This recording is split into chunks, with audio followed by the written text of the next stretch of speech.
Il y a cette question sur chemin de fer. Est-ce que le double album veut dire que Balle de match et chemin de fer sont devenus un seul et même album? Non, non, chemin de fer, c'est un album solo. Solo, d'accord. Mon album à moi. Moi, j'ai voulu donner l'occasion aux musiciens de BCBG, de mon groupe, d'être aussi présents sur le marché. D'accord, donc on attend pour chemin de fer? Ouais, chemin de fer va venir. Bon, dans combien de temps? Chemin de fer, c'est d'abord l'idéologie. Oui. C'est d'abord une motivation aux jeunes qui doivent se battre. Quand je dis chemin de fer, déjà, un homme doit se battre dans la vie. Il doit... Donc voilà. On attend. J'espère qu'on n'attendra pas 10 ans pour l'album. Parce que tu reviendras et on te fera écouter ce que tu nous as dit. Ben, en fait, les gens cherchent des polémiques pour rien. Quand on était tous ensemble, Wenge 4x4 ensemble, le dernier fils né, il faut qu'on dise la vérité, c'est Ferré Gola. C'est lui le dernier fils né de Wenge. Quand nous nous sommes disloqués, bien sûr, héritier, il est aussi le dernier fils né par rapport, il a traversé de Wenge BCBG à Wenge Maison Mère. Oui.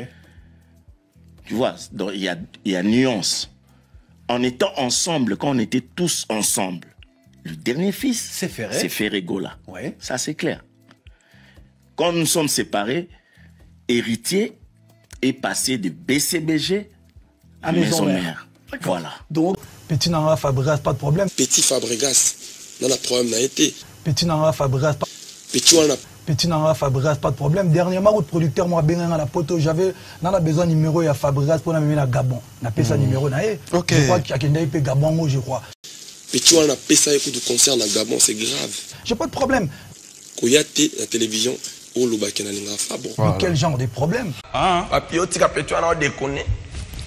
Il boy mamba bengo petit. Pourquoi il mamba bengo petit? Vraiment donc, Lelo n'a pas compris John.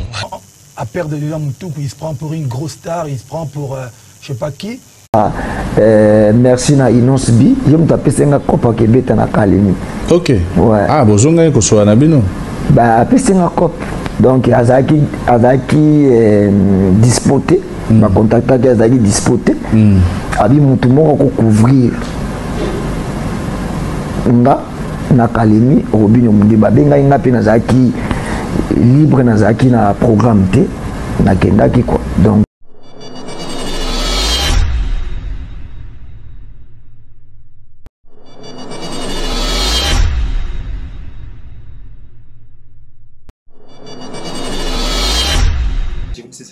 merci à vous, merci à vos partages, merci à vos commentaires, merci à vos messages qui me fait vraiment plaisir. Merci à vous, merci à tout le monde, merci aussi à vos partages encore une fois de plus. Bobenga baninga nyonso wazara abonner à la chaîne OT, bah s'abonner massivement sur notre chaîne Bardol officielle. Dites-leur qu'ici, tu partages ma solo, il y a vérité. Tu bêtes ma solo, il y a ma mission à Congo, la musique, on va vivre ma bestie. Donc, tu peux mettre ma solo et la musique qui est BST, il faut te mettre ma solo et la musique où vous allez faire en sorte que culture y a biso et qu'il est toujours les biso. Donc, c'est un peu ça. Si nous avons les cas, fait tout les cas, les cas, mais ça mais belle la musique y a biso il faut tout le bela. Valeur ajoutée y a biso il faut tout le bela. Tout le bela fertilité.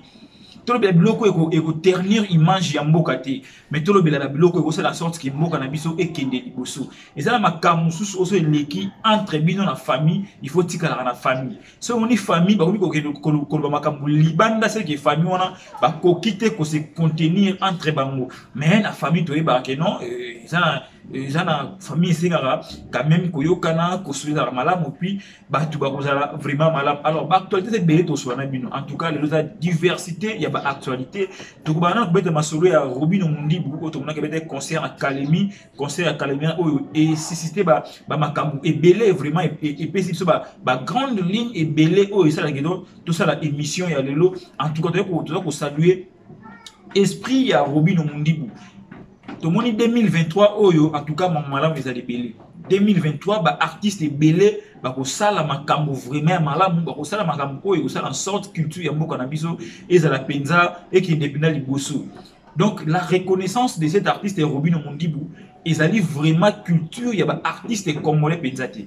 ba artiste congolais belé ba dans esprit ya reconnaissance te bolandi début na abalandi sommaire na biso ba di vidéo na ti a bomoni comment est-ce que ba artiste congolais ba bana ko se comporter mais Robino Mundibu quand même azo mema moi éclairage moko boye na musique ya mboka na biso o ça la sorte que non ba tout bas la quand même na esprit ya reconnaissance et loko et kuma vraiment polémique na musique ya mboka na biso ezali ko boya ko ndima et puis ko boya ko reconnaître effort ya baninga to ko boya ko reconnaître passe au mninga pesio au jour d'aujourd'hui comme on a un Robino Mundibu ko le na TV ko pesa merci na collègue na Innocent Balume et loko ezali en cachette parce que tant Innocent ça qui on à l'égard de la TVT pour Alba que non, je fais quelque chose pour mon frère Robino Mundibu. Parce que tu y a bien, on a Congo, ça va toujours un artiste, à Zui Coopération Moroboy, ce qui a PC en Moninga, il faut toujours aller à la TV, à l'Ubayamo. Mais Robin Innocent Balume a PC, cop pour y mordre un cop et puis à prester et côté les péchicons et puis en retour tout mon esprit au Robin Mundibu baï na mon TV avec étaler frère naïe d'une manière éloquente d'une manière collégiale koyebisa muninga naïe en tout cas merci na eloko o sali ponanga j'espère et susciter ba débat ibélé. Cette affaire a fait couler beaucoup d'encre de salive, surtout et pas à détracteurs, surtout pas il y a des émissions en caractère polémique en tout cas, bah quel on a sens au contraire. Or, il a fallu que tu aies l'esprit au artiste on a Robino Mundibu azanamo, il a fallu que tu aies vanini au Robino alingi anima. Biso tu as vu que non Robino Mundibu na Innocent Balume en froid. Mais les lois ont confirmé que je ne sais pas, jamais comment Robino Mundibu a clashé Innocent Balume. Jamais comment Innocent Balume a clashé Robino Mundibu. C'est pour vous dire quoi? Il y a certaines choses que Missé Nara reproché dans la TV, et ça l'a passé la rangote pour na Inanaka. Mais parce que la rangote par exemple à l'Inara Mutuana, mais à l'idée que mon aïe n'a pas des arts au temps sur quoi afficher. Moi je pense que ceux qui Robino Mundibu azala na ba quoi na innocent zaki dans par rapport à Robino Mundibu ndenge aibaki ba savoir faire innocent alinga kite innocent à se comporter peut-être na lolenge ba ko se comporter liboso parce que ba meilleur entre ba yebana meilleur entre ye ayebana et puis meilleur entre ye ba se côtoyaka en esprit. Parce que l'esprit n'a pas meilleur, l'esprit n'a pas se côtoyer. Mais mon toit est meilleur. Ils n'ont pas si pour à se côtoyer, mon toit est meilleur.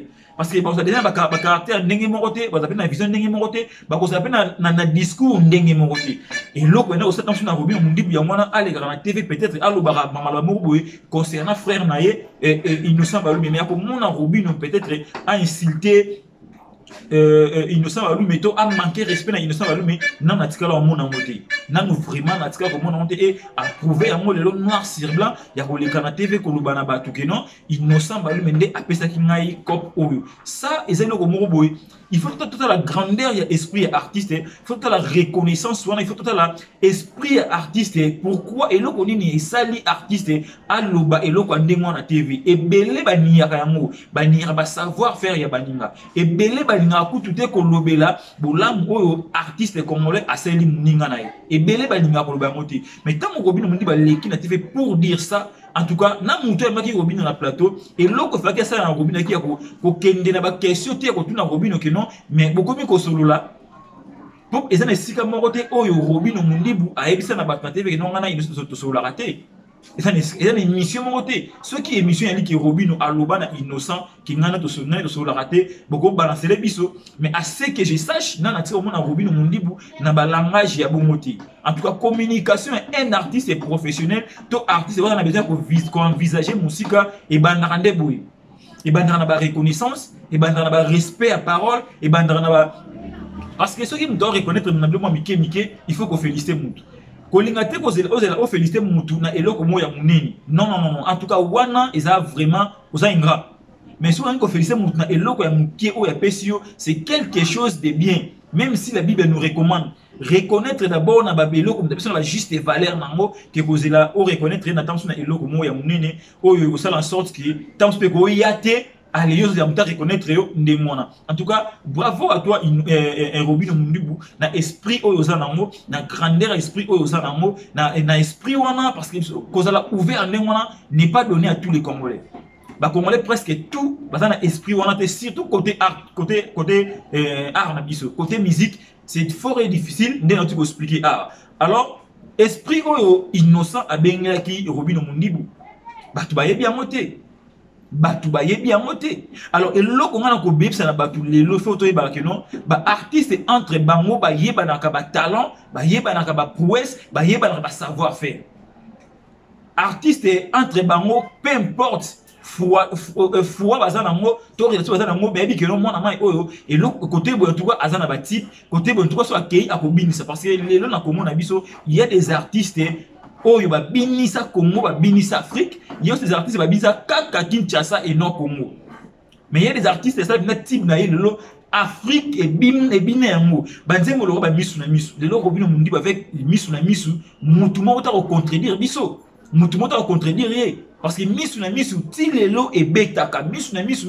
za type oyo et sala Robino Mundibu akende un peu partout banzembo ne belé zali oya beta ba intro na ya beta na ezali ba biloko lelo so de beta masolo ya bato basala ba beta ba intro o simba to compter ba Robino Mundibu à cause de fort tant sous côté rumba te tant à fort côté ba chanter mais côté ba biloko ne simba ka wana ndé côté parce que musique ya Congo base nango beaucoup plus et amour autant moira na rumba na animation le côté rumba to so simba te mais côté animation et simbi s'accrocher nango fait ça Awilo Lumumba aza lignée ba Mundibu ba lignée ba Awilo Lumumba Awilo abeta jamais rumba Awilo abeta ba soukous ndenge to mona Mundibu abeta bien que vient ça Awilo ala ina moi visiblement avant par rapport à Robino ala ina visiblement ya ko internationaliser soukous nae mais ba Robino quand même avec esprit na bango ya Congo mais ba beti biloko awa et traverser pe ba frontière biloko ndenge wana ata artiste wana ata afro artiste moko songolo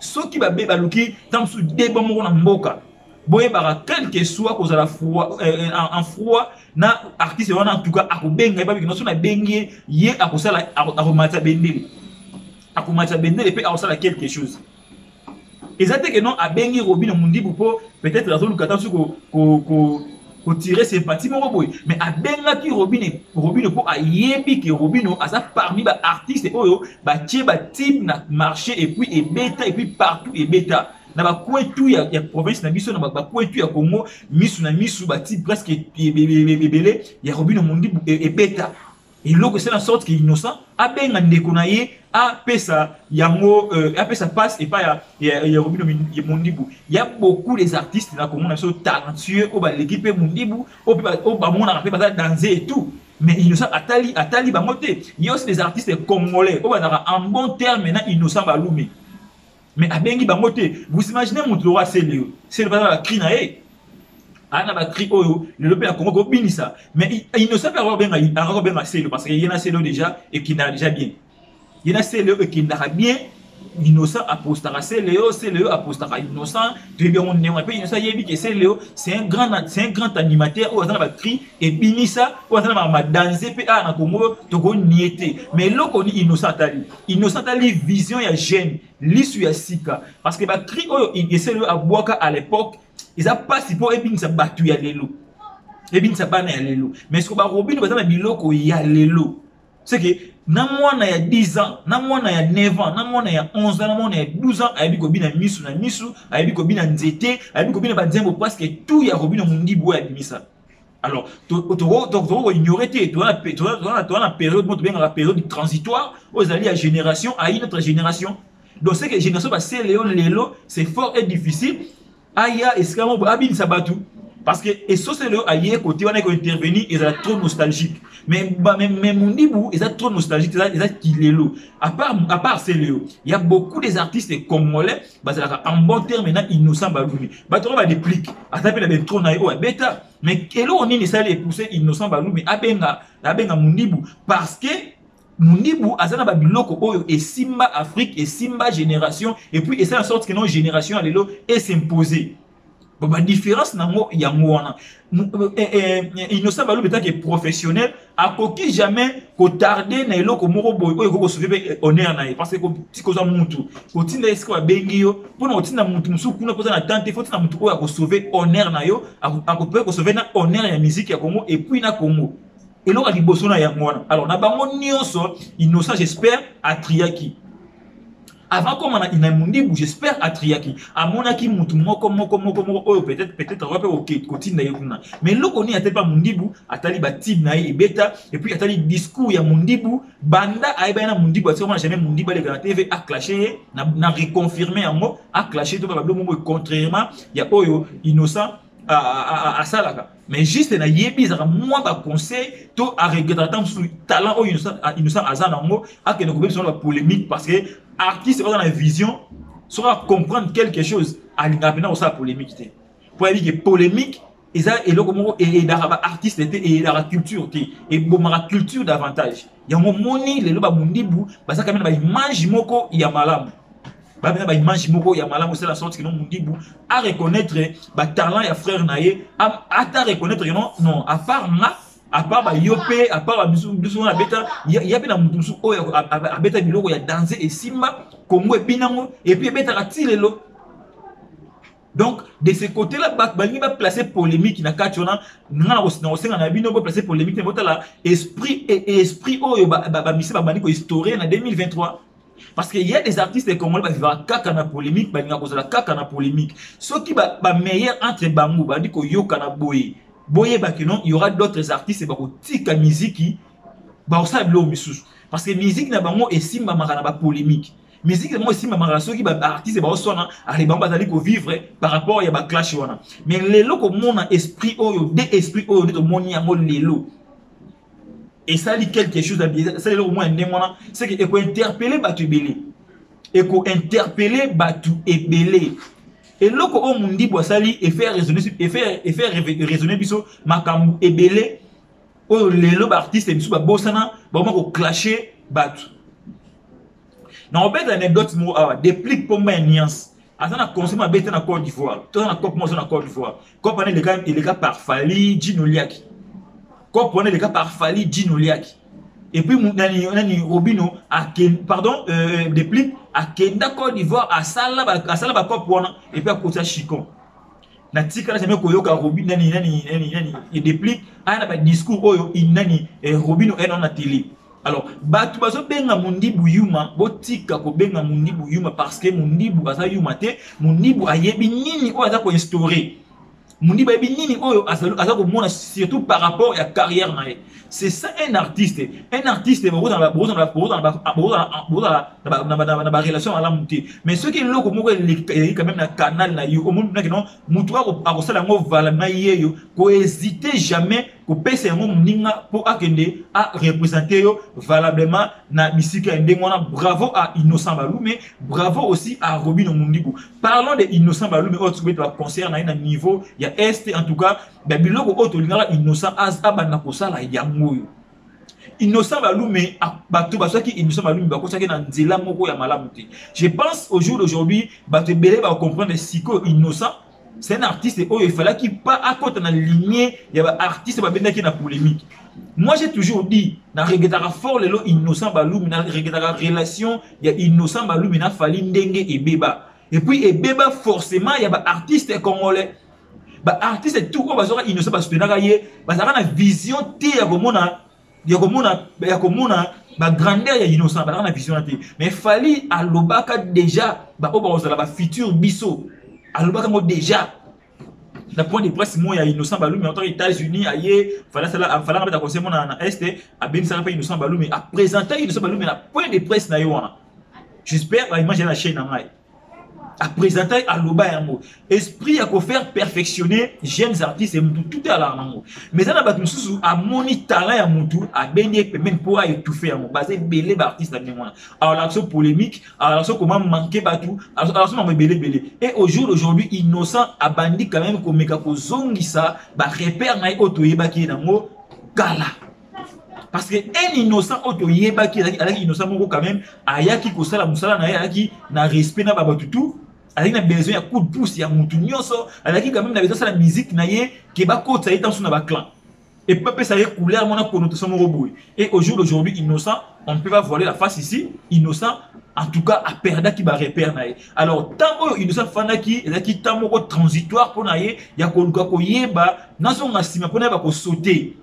Alors, pas et nous ça qui a osé massima, tout le monde y a une réaction na yé, pas Robino Mundibu, tout le monde y a un concert à bête na niveau est, tout le monde y a na featuring na ye na kulutu na ye awi de Longomba, tout le monde y a wana, parce que lelo et loko inso rosa lelo zali, yakobo ya kozonga lisusu na ba polémique, yakobo ya kozana système d'asservissement, o artiste mo na simana atin na kayo, o manka ba artiste msusu, il faut que boya elo wana, il faut que laver image na yo, il faut que zongi sa esprit o zaki na mo sala musique na yo, beta musique na yo, zala en bon terme na mutu oyo akozano malamu, zapi na lamu na mutu pe oyo azana yo malamu. Donc, il faut que ces relations de méthodologie quand même moutou à se respecter na quoi na un artiste moi loba. Ça là moutou se respecter na quoi na yo et puis vous allez couper ça respect na ba enenioso.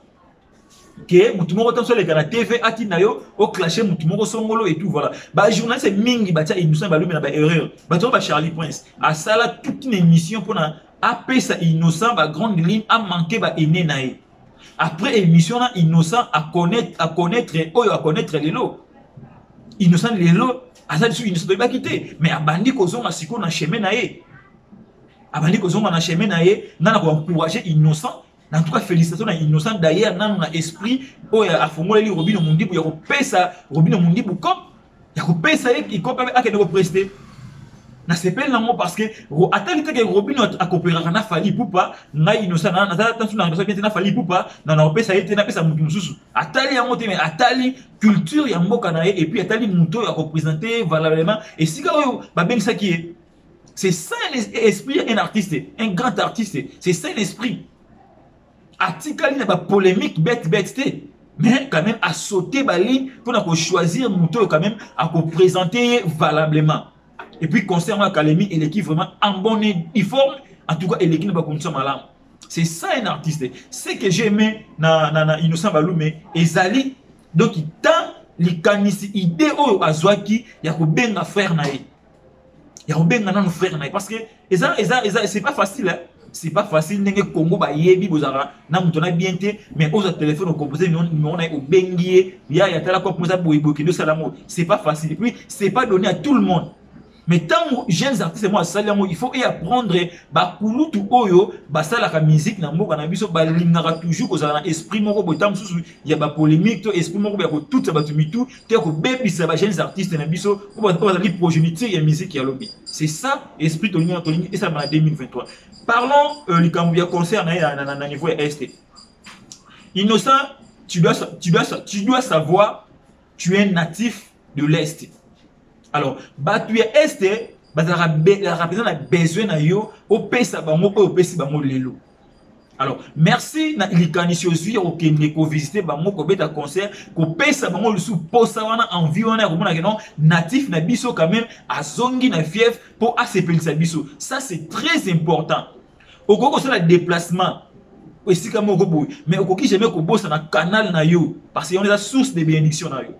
Au monde innocent na Goma na Est pour ça la concert beaucoup plein à craquer de moi en tout cas c'est une bonne chose ils ont ma bonne carrière il y a artistes et ça festival mais ça concert organisé on va béni innocent à Betty à cette production na étant artiste à Silsi à Zoni innocent kozonga lisusu na vers arrière té kota la sous rétroviseur té tala liboso en tout cas meké un peu ko soigner bisika au trébichaki bisika au bebisaki si tout côté communication na yo kende arranger yango bongise yango sala sikoyo makambo esengeli au sala tout le monde va concert et ça la continuelle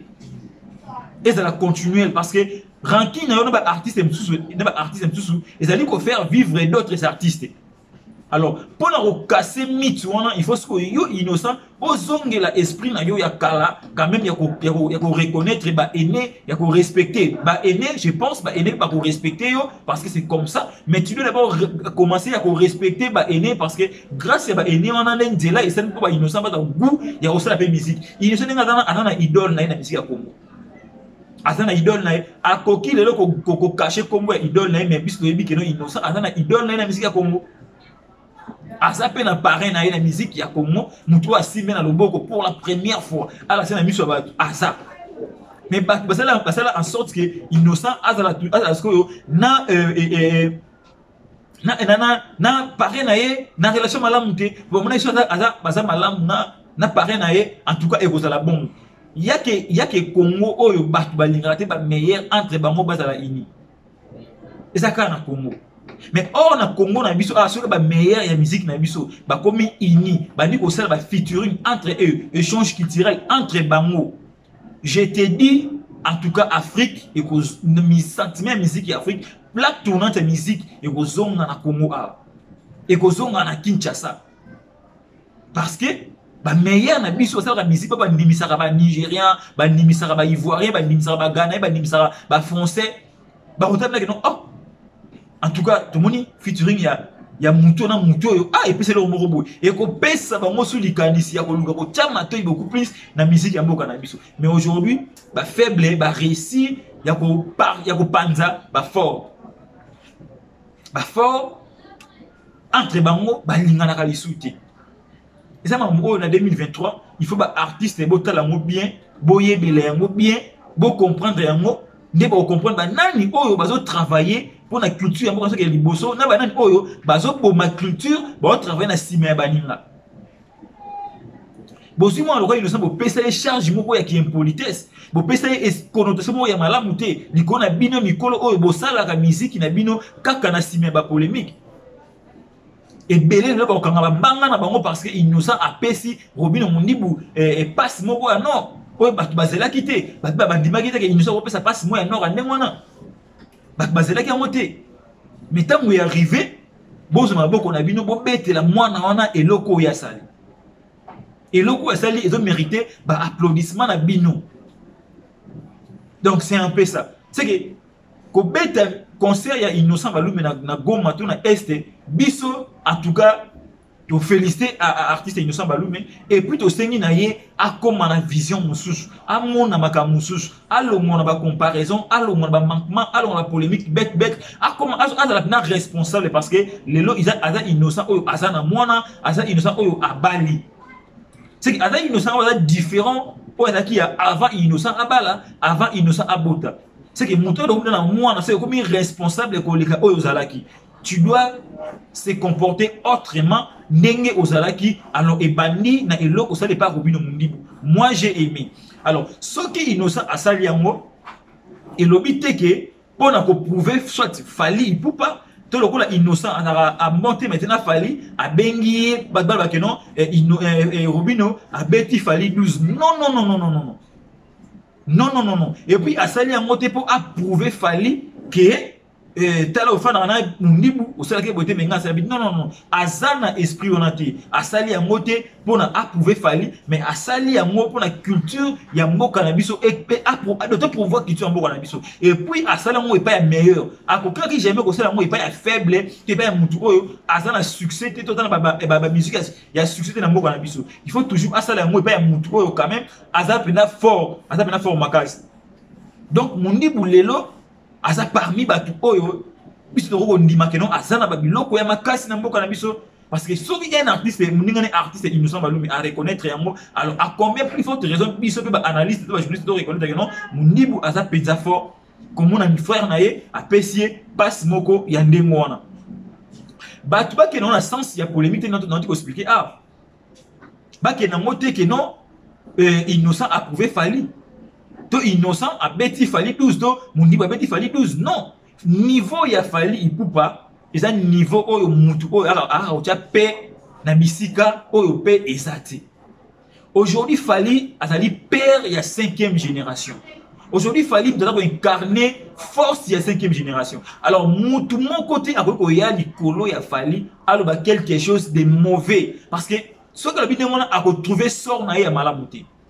Ce que innocent a fait aujourd'hui, ils ont juste à s'incliner côté à père naie, la personne qui conduit véhicule de 5e génération, pour s'incliner devant lui, pour accepter que nos pères, en tout cas, na tambola qui malam te mena yé quand même et pas ina yo surtout na côté où yo peut ça conseil mingi na ko épuiser wana pour na nous un peu ko soigner. C'est ça l'esprit à innocent balou.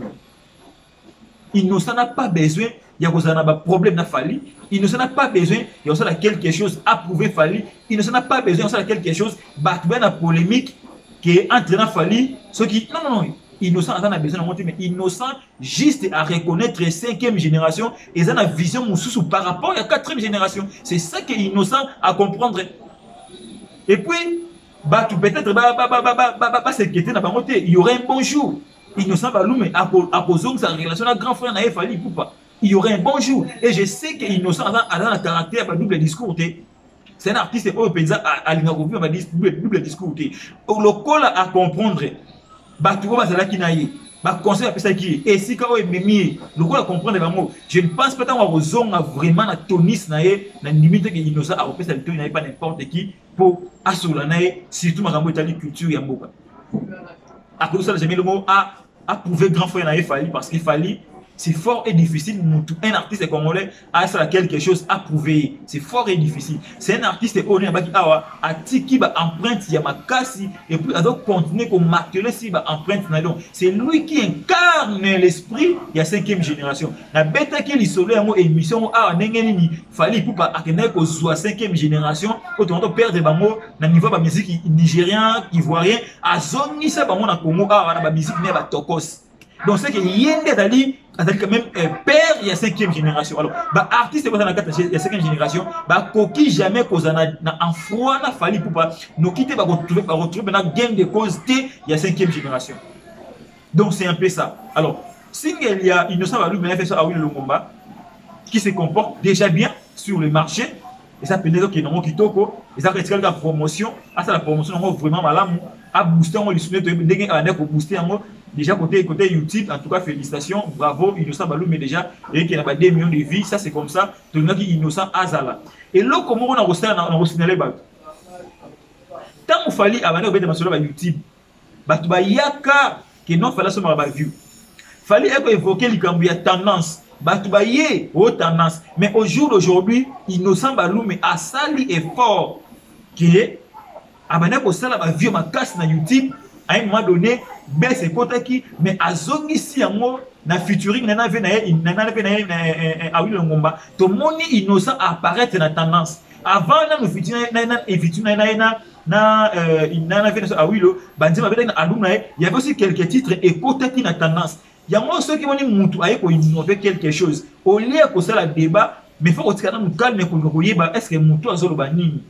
Parce que quand yo connaissez la mutu à comprendre le développement, il y a futur, tout développement, il y a technologie. Tant que technologie il y a mutu tout est à comprendre déjà. Et ça n'a pas à comprendre à l'avance, et ça n'a pas à comprendre nassima.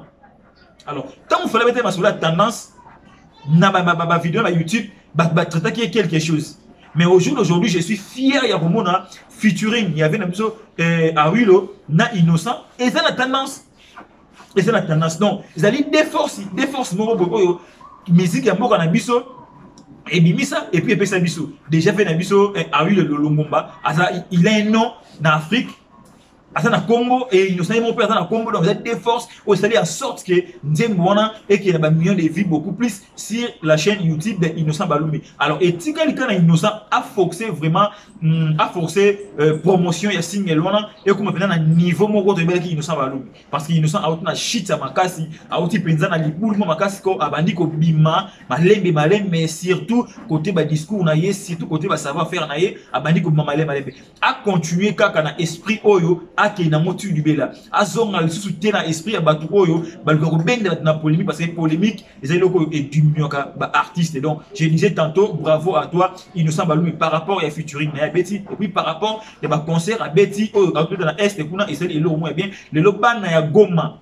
bana ya Goma tu est tout ça de cœur na bino en tout cas Nzambe ayebi il y aurait un bon jour partout dans est pays kokota ba vivre en bonne et due forme. Il faut inculquer bana na bino qui ozali mboka na bino ne jamais trahir notre pays, ne jamais donner la force na munguna.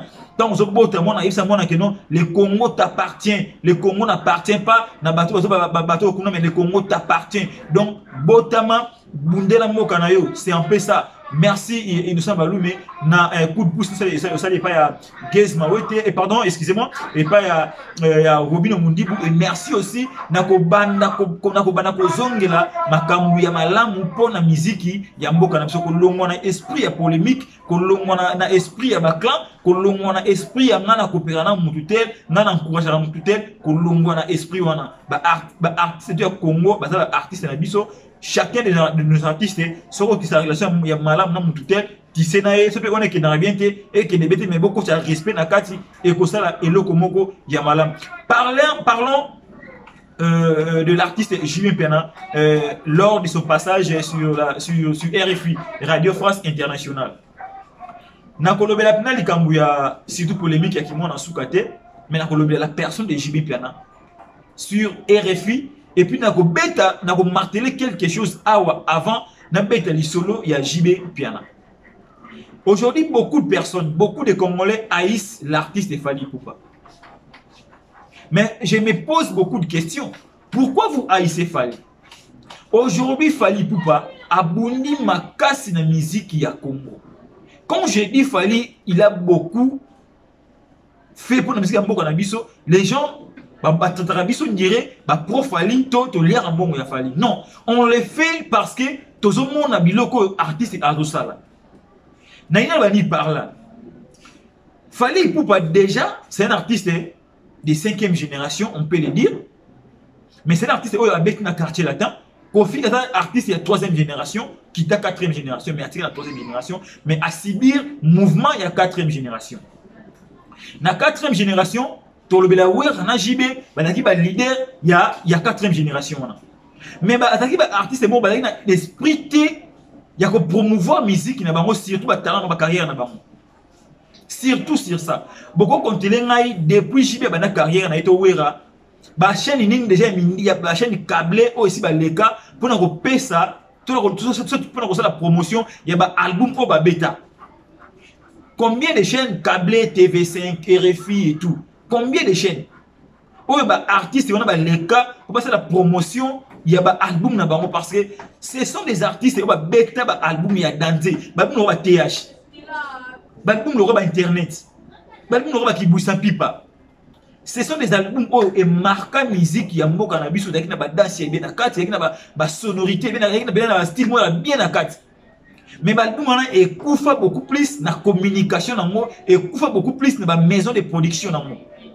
Est-ce que les artistes, il y a des chaînes câblées et aussi en sorte que non, promouvoir le talent, promouvoir la culture et qui est de l'avant. Dans la 4e génération, il n'y avait pas vraiment d'artistes qui souvent dans la TV5, dans la RFI. Pour communiquer, produire dans la alors, ni ne bana ko empêcher bango ba sala ba démarche wana. Ni ne bana ko empêcher bango ba lekana ba chaîne ba lobela ba produit na bango. C'était quoi? C'est par là que vous allez constater que na 4e génération ne bana ki ba faire couler musique ya mboka na biso. Parce que ba pesa ki bango ba pesa bango talent, don, chance pour ba na popularité ya makasi, mais ba na ko tenir compte na ngoti. Ba wira na ba JB de ba sala en sorte que ba Kofi ba beta musique ba ko mesurer ba population na bango. C'était polémique wira na JB. Que oui papa ya a mesurer ba ay ba ki ba fan na ba fan autant. Kofi ba ki na ba fan autant. C'est wira na JB. Alors, bazaki bato ba ko révolutionner musique ya Congo na biso davantage sur l'échiquier international. Mais bah tika la kosala ya ngote par rapport à quoi tu éviter. Mais fallait tant la 5e génération. En tout cas, c'est très important. Tant on a 5e génération, il est l'artiste et oyo bani ko le kanaba chaîne câblé on a oyo atenek un peu ko bon on va minimiser un mot parce qu'à l'époque on a 4e génération. Je ne parle pas de Kofi et de Papa Wemba. Je parle de Wer en son HB Piana avec le leader il y a 4e génération. Bah moi des qui succès ma casse na 4e génération. Je ne parle d'eux. Alors, dans la 5e génération, la personne qui incarne le style, il y a Wer en HB c'est Fally Ipupa. Il y a guider à mon macasse.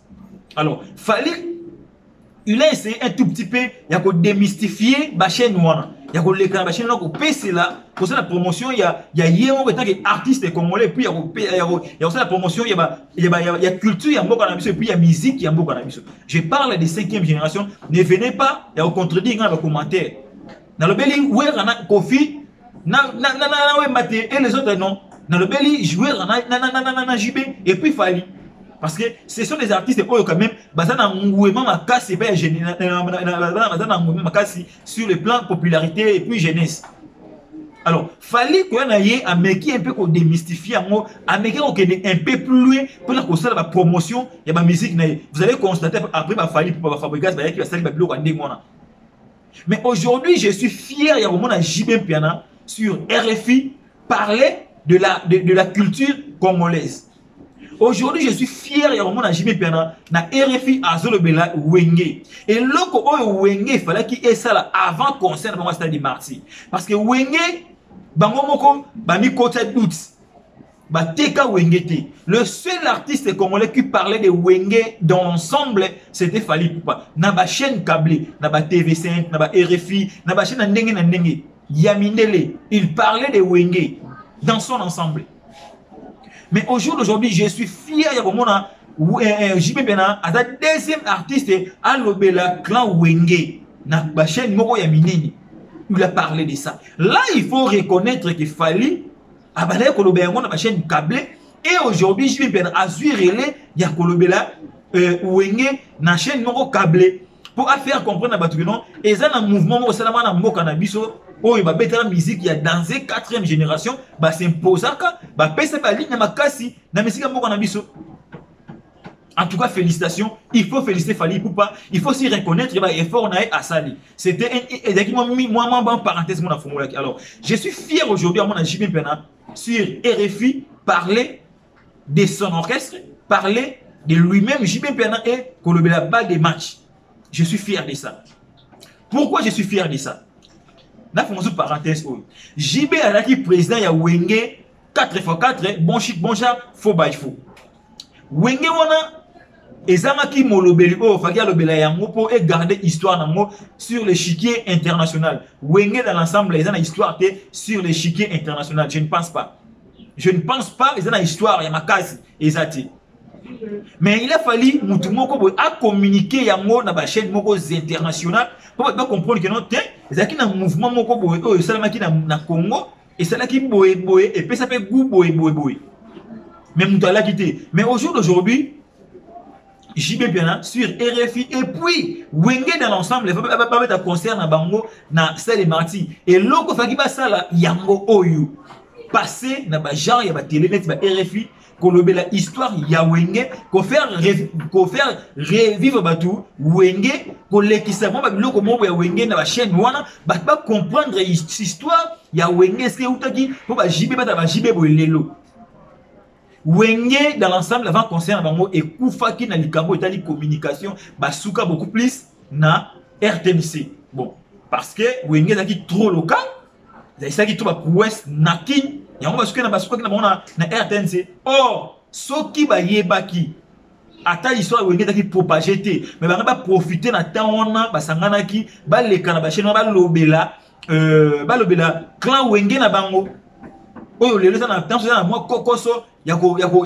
histoire na elle ba temps sous tout ou na monde.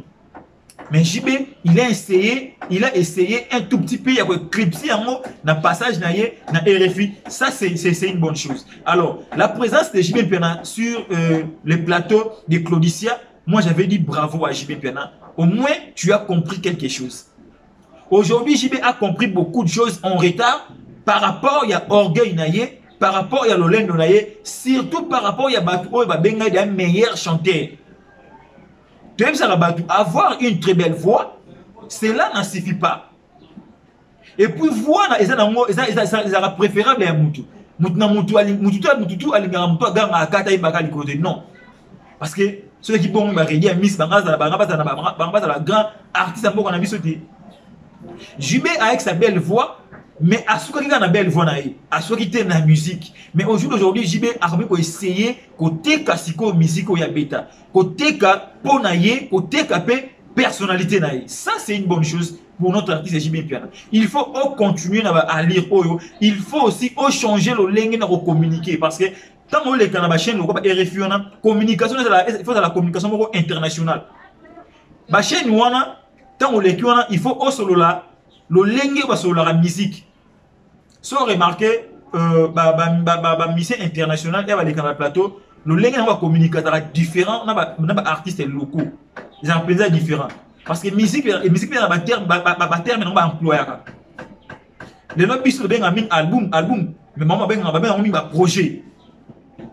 projet tu vois ba genre ba terme on il faut ba artiste na biso ba mais ça nango tant ba le ba chaîne on et faciliter bango. Vous allez constater JB avait un tout petit peu de mal il a ko se communiquer, tu ko communiquer parce que azali bena ko game na été.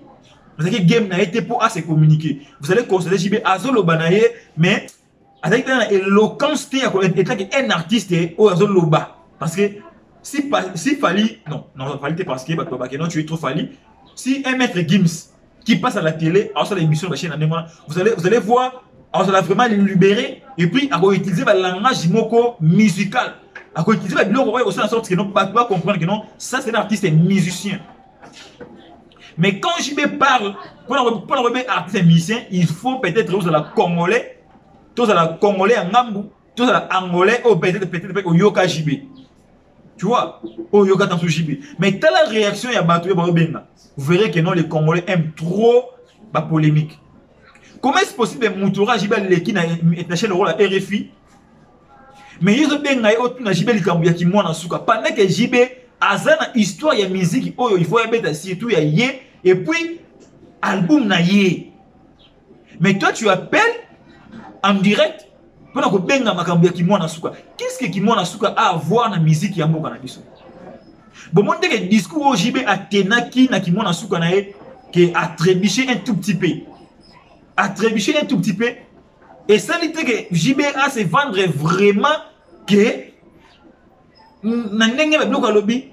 Ah, que nous expliquer qui moi na souka, ça profite à quoi? Ça ajoute quoi? Na niveau de carrière, il a fait rigoler. Est-ce qu'il a besoin de reconnaître qu'il y a mon souka?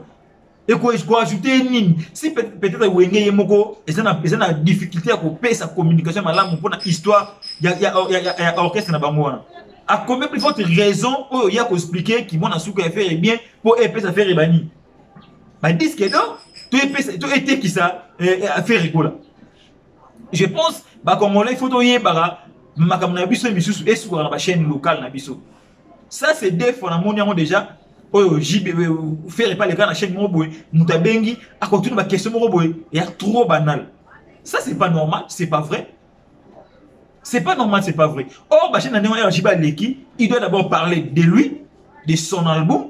La vision na projet en 2023 à ça qu'on tente nini et là on vient à sentir par rapport à l'évolution musique na 10 ans au album différence au senti ndenge beta ba dunia kalana lelo au senti marché comment ça bilo au JB faki allo ba non lelo musique on ba streaming alors ba jeune lelo il faut qu'on apprendre ba mot comment streamer bien faire relaxer na ba tout que non boye c'est ça bilo au JB faki allo ba surtout pour un album na yé.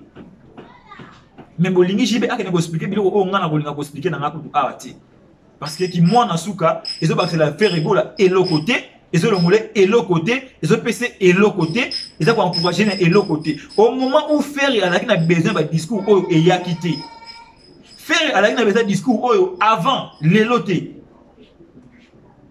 donc tout ça le bilo comme on a contraire na moté. Il faut quand même toyer la force et puis niveau il y a des artistes et mboka na biso tant l'équipe na plateau quand on zoloba il faut pas sentir que non boti que la message moko ya kitoko oyo JB a lobby mais dis-moi na félicité yé na esprit a commis na mo ya ko leka na chaîne on a pas na ko beta ma solo il y a ba album na yé ya ko beta ma solo ya orchestre na yé ça c'est une bonne chose et ça biloko JB abana ko lingate ko ça là je sais pas.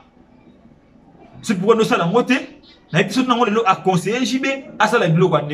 En tout cas, bravo à toi, papa chéri. Continue toujours comme ça. Et puis, il faut que l'on na casquette et la polémique. Il faut que comme batu au lobby modèle il y a musique, il y a mboka na biso. Ça, c'est vraiment quelque chose. Oh, par rapport, il y a passage, il y a JB Piana sur la chaîne RFI et na plateau, il y a Claudicia. Oh, il y a journaliste, moi, il y a en tout cas, ça la marketing, na kitoko, na ndenge ya sur na artiste, il y a Afrique. En tout cas, ça la marketing kitoko. Je pense que c'est la toute première fois que Claudicia parlait de JB Piana, et puis parlait de bal des matchs, et puis parlait des chemins de fer. Un album où JB a promis biso il y a longtemps. Mais tu dis que tôt ou tard, et l'artiste Fally Ipupa aussi séjourne en Europe. En Europe, continue toujours à savourer l'album Formule 7. Vous allez pour bimsa toujours tout le monde qui générique a fallu dans le journal New York, accepter un mot. Ça c'est quelque chose de bon et ça déjà il mange, il a fallu appeler ça la musique, c'est aussi lui mange que l'artiste veut projeter dans la 5e génération, c'est un peu ça. Il faut bien qu'on a changement à Makambu, il faut bien imposer à Kailo pour ça la sorte et bimisa artiste est bien à ghetto. Je vous dis artiste congolais belé ça un esprit à côté à la kaka na ghetto, ça peut un esprit il y a côté la culture, il y a mboka na biso musika. Je dis comme ça, n'a fallu album Formule 7 qui se comporte toujours très bien sur le marché des disques. En tout cas, tout le monde a dit jour au jour, challenge de tomber. Et cette chanson de My Day, en tout cas, c'est une meilleure chanson que le Congo n'a jamais connue, je peux dire ça, parce que tu me sais que flyer, tu me sais que belé, Jeannette, il y a JB, mais cette fois-ci, Fally nous a fourni quelque chose de bon. On n'a pas expatrié, n'a pas étranger, ça amoureux, il y a Zemona, My Day. Alors, je vous conjure d'aller télécharger cet album, d'aller écouter sur toutes les plateformes de la téléchargement et nos artistes on a besoin de biso quand la polémique on a besoin de coup de pouce na biso pour art na bangoto culture ya na biso et que vraiment de l'avant. Quand je parle de l'artiste Fally Ipupa, na mona na la culture ya mboka na ndenge zali ko kende toujours liboso, ndenge zali ko lata elamba ya sika, ndenge zali ko sala musala na ngo malamu. Alors batu nyonso tout ba ya na sima ya Fally ko critiquer artiste na ndenge ya mabe. L'artiste a besoin ba critique na bino oyo ko faire avancer, mais a besoin te ba critique na bino oyo ko ternir image na ye. Mais a besoin ba critique na bino constructive oyo ko sala en sorte asala lisu ba nzembo ko leka ba My Day oyo. Asa tu vas la Didi et puis abeta album leka Formule 7 artiste à cela qui émission moro awa to moni alobeli album urbain 3e album urbain nae abeta. Mais na kozo ngana mukie na 2e album urbain à Fally Ipupa qui est Tokos D. En termes de maturité, en termes de sonorité, en termes des écritures, Fally Ipupa alobela ming Tokos D qui Tokos 1. Parce que c'est lui, auteur, il y a des marques. Mais première marque est Tokos 1, et puis ça fallait ouverture et belé. Mais ouverture et puis ça fallait, je ne pense pas pourquoi et accompagner Tokos d'été. Tokos D, quant à moi, je dirais Tokos D, c'est le meilleur album urbain où il fallait à Beta. C'est le meilleur album parce que c'est un moment inédit. C'est un moment insilamable. Et ça, c'est un moment où ceux qui ont il faut que un taxi, un train, il faut que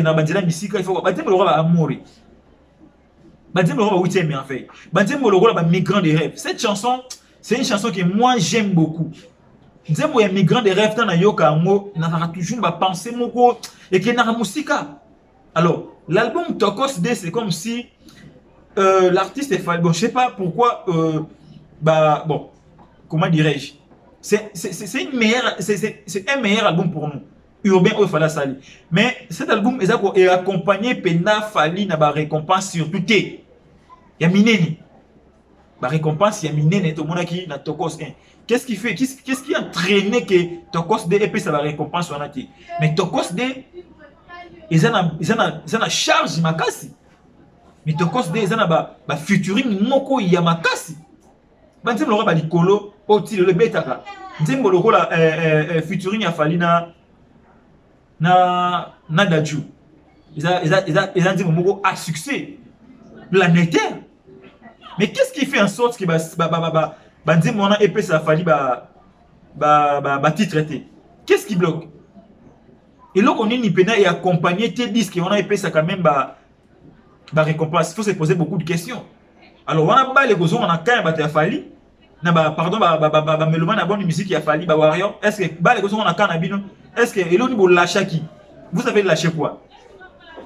Certainement, peut-être vous lâchez quelque part. Vous lâchez quelque chose quelque part. Est-ce que vous savez constant que vous lâchez quelque chose? Excusez.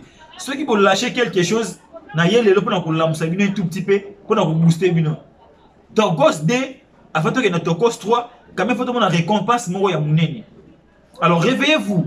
Réveillez-vous beaucoup tenez beaucoup travailler ba bolu boye ba soki de banzembo tout ya fali ou ya beti na Tokos 2, nzembo déjà avancé par rapport na ba streaming par rapport ya ba sing ba banzembo belé vous à katwana. Bossa par tous les moyens, Tokos de écoute la biso, à single et c'est de plaisir. L'artiste avait parlé dans le 3e album urbain, ils ont déjà prêt. Et c'est quelques retouches. Fallait la manière dont Azo qui la musique à Congo, Azo compliqué un tout petit peu, à frère naïe. Pourquoi j'ai dit ça? Tant qu'il fallait faire Tokos 1, bah te belé baba qu'il fallait qu'il m'y rumba, pas. Bou à télévision contrôle album rumba à succès. Pendant qu'il fallait dire Tokos 1 4 ans, les gens pensaient qu'il fallait ne pouvait pas encore faire la rumba congolaise. Mais or dans l'idée de l'artiste déjà avec non après Tokos 1 na ozonga na rumba. Aïe a sali album rumba contrôle succès grave. Pendant que 4 ans, la fin dit que il fallait sur rumba belé avec au sopana album na musique ouvert pour que non. En tout cas, ça a payé l'artiste fallait pour pas. Que où? Ba fallait azongi sur na rumba. Ba to ba kenaki na musique urbain. Ba comme na moins difficulté ya kozonga lisu na rumba parce que musique urbain ba sali et tenir penza te ndenge fallait ya tenaki. Ndenge ba monaki ba ko sala. Alors, tant que nous a rumba, tant que nous avons urbain, il fallait aller dans rumba. Bon, tant que nous avons urbain, il fallait aller dans urbain. Et puis, il fallait aller dans rumba. Vous voyez comment il fallait sinusoïder la musique à Congo. Alors, là maintenant, à se préparer un album urbain, à ce qui rumba dans le marché, à quelque chose à Kamasu album, à Kamasu marché à l'extérieur. Vous voyez comment l'artiste est à Tamboul, à Serégé. Vous voyez comment l'artiste a aussi. C'est qu'il y a un album à succès qui est Formule 7. Ils ont un qui tourne en 31 chansons. Pendant 4 ans ou 5 ans comme ça. Et puis déjà, à quel sous Europe, pour conquérir les sous marché à Mondo. Comment on est niveau Europe, à saisir, niveau à saisir, donc moi,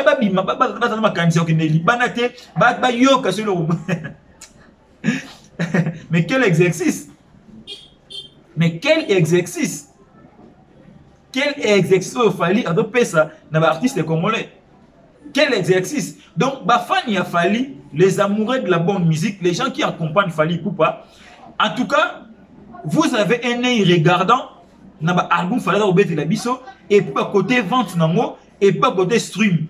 Parce que c'est un artiste qui a trop de récompense majeure et l'andaï. Surtout pas fan à Fali. Tu as besoin de récompense majeure et l'andaï. C'est comme si vous lâchez mon côté de la stream, côté de la vente et tout. Voilà. Vous avez ma casse, mais au début, qui va soutenir. Bon, mais qui peut que c'est un mot parce que 3e album urbain est Zoya. Donc, c'est un peu ça qu'on a pour l'artiste Fali Poupa. Déjà, Formule 7. Kitoko, vous pouvez consommer un mot, vous télécharger un mot légalement et vous allez au moins madame. Et puis, c'est la 3e album urbain, Tokos 3 et Goya. Il fallait toujours un album ouvert. Donc, c'est un peu ça pour l'artiste et Fali Poupa. Parler de l'artiste Ferregola, Oyolelo, à Bizorbi. Et sur le marché, Single Wana aussi, je peux dire, en tout cas, Ferregola, merci. Parce que Single Wana, en tout cas, on a trouvé un mot, ils ont quand même, ils ont un couleur, ils ont checké les pétés. En tout cas, il a bien pensé par rapport à ça. Alors, est-ce que quelqu'un a fait Ferregola, il y a promotion parce que, pourquoi Ferregola a moins là dans la promotion? Bagoloa, il a fait la polémique. Mais il y a une promotion artiste, on dirait qu'il y a un braté. single oyo abimisa bino oyo bizorbi eza na esprit mo ya kitoko eza na image mo ya bien mais aider l'artiste bo booster yango bo tindika yango ke debeta c'est comme si vous êtes trop dans la polémique na makambo bo eza dérisoire et tout ne faut pas accompagner artiste na ba œuvre ali ko sala ba chaîne YouTube oyo ekumisa ba mission na bino eza pas na bénéfice ya ba mission na bino ya pas na bénéfice ba view na bango ba page surtout où le bénéfice faire rigoler qui n'a beaucoup plus na polémique ils en a bénéfice à la page voilà mais artiste a besoin bato ba le na ba langage moko ya malamu bato ba le la bizorbi na ye oyo ache sur le marché bien que ils ont un message moko na carte ba sanité et tout voilà mais quand même esprit dans ce CP la moza bien ils ont ba checker les pété ils ont ba blom sous oyo rabete pardon oyo faire rabeta ben trop sous faire rabeta ça peut aussi créer quelque chose de bon surtout na préparation il y a stade des martyrs na ye pour ceux qui bizorbi est fouté et qui suis envolé bon risquer faire rigoler à ça la fiasco dans stade des martyrs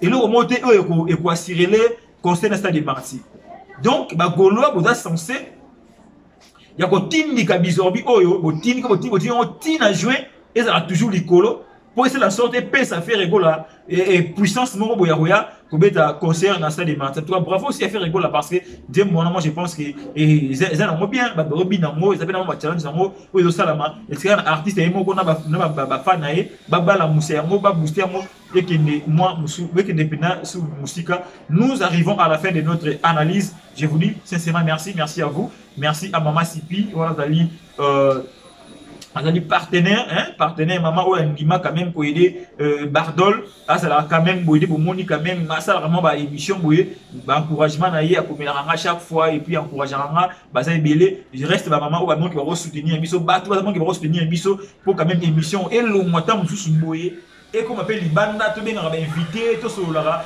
en tout cas et ça la biso bien ba tout ça appelle besoin de publicité ba l'examen a on enchaîne biso et ça toujours le moins malamu et ça c'est bien pour tout le moyen tout panza quand même communauté la biso et ça la paix monene là j'ai dit comme ça un très grand merci encore fait des plus dans la déco accompagnant na Bardol officiel surtout ba déco va commenter à chaque fois chaque temps chaque heure na temps rabino en tout cas merci Nabino et ça va rappeler plaisir mon rabino baba combo ils aura toujours des commentaires biso en tout cas merci Nabino continue toujours comme ça et c'est plaisir à trop bana tu ya Goma bana ya Kolwezi bana ya Uvira bana donc est moment tout bah merci Nabino beaucoup mais la très bien merci Nabino donc pour la prochaine vidéo Nabiso bye.